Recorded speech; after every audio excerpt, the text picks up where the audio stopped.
Nejsi z toho trochu nervózní? K smrti se bojím. Nevypadáš tak. To bych taky neměl.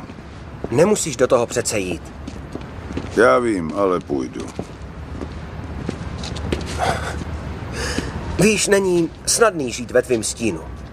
Lidi vidí mě, ale myslí na tebe.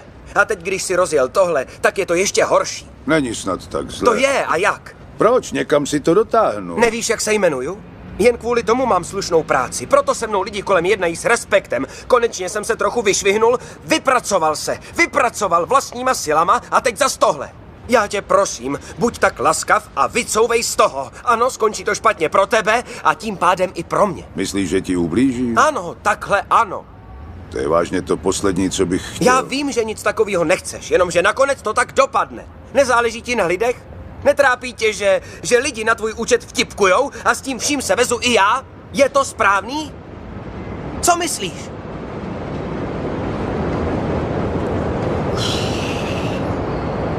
Nemusíš tomu věřit.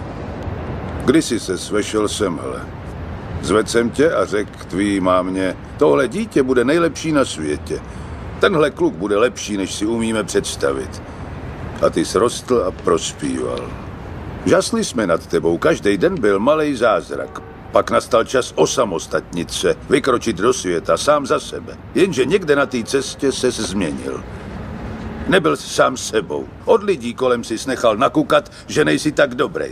Když bylo ještě hůř, začal si hledat vinu jinde, ve velkým stínu. Řeknu ti něco, co už víš. Svět není jen samý slunce a duha, je to hodně zlý a drsný místo. A i když jsi sebesilnější, srazí tě na kolena a nechá tě klečet, když to připustíš. Nikdo nerozdává tak tvrdý rány jako život. Ale nejde o to, jak inkasuješ. Tady jde o to, kolik ran uneseš a přesto se znovu zvedneš. Kolik ran dokážeš přijmout a nezastaví tě. Jenom tak se vítězí. Chce to znát svoji cenu a jít houževnatě za svým, ale musíš umět snášet rány a ne si stěžovat, že nejsi tam, kde jsi chtěl a ukazovat na toho nebo na toho, že to zavinili. To dělají zbabělci a to ty nejsi. Jsi lepší, pamatuj.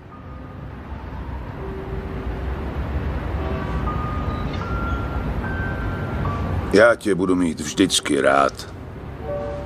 Ať se stane cokoliv. Jsi můj syn, moje krev. Jsi to nejlepší, co v životě mám. Ale dokud nebudeš věřit sám v sebe, budeš živořit.